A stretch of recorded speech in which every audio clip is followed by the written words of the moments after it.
আপনি জানতে চেয়েছেন যে বিয়ের জন্য পাত্রপক্ষ মেয়ের ছবি দেওয়া জায়েজ, পাত্রপক্ষকে মেয়ের ছবি দেওয়া কি জায়েজ? পরিবার থেকে যদি অতিরিক্ত চাপ দেওয়া হয় ছবির জন্য, বাধ্য হয়ে ছবি দিলে কি গুনাহ হবে? বোন শারমিন, ছবি দেওয়া নাজায়েজ নয়।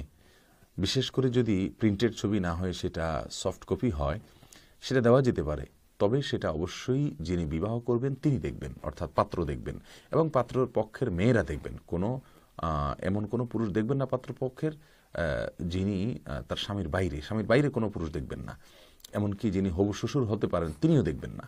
হ্যাঁ, শ্বশুর হয়ে গেলে তখন তিনি দেখতে পারবেন, কিন্তু তারা কিন্তু তিনিও দেখবেন না, শুধু স্বামী এবং অন্যরা দেখবেন।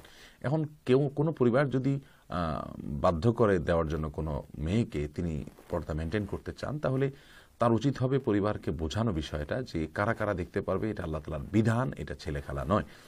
এবং এরপরে যদি দিতেই হয়, তাহলে ছেলে পক্ষকে এভাবে যদি বলে দেওয়া হয় যে এর বাইরে কেউ দেখলে আপনারা তার দায়ভার বহন করবেন, এভাবে দিতে পারেন। তারপরে যদি তারা সেটা রক্ষা না করেন, তারা গুনাহগার হবেন, আপনার কোনো গুনাহ হবে না ইনশাআল্লাহ।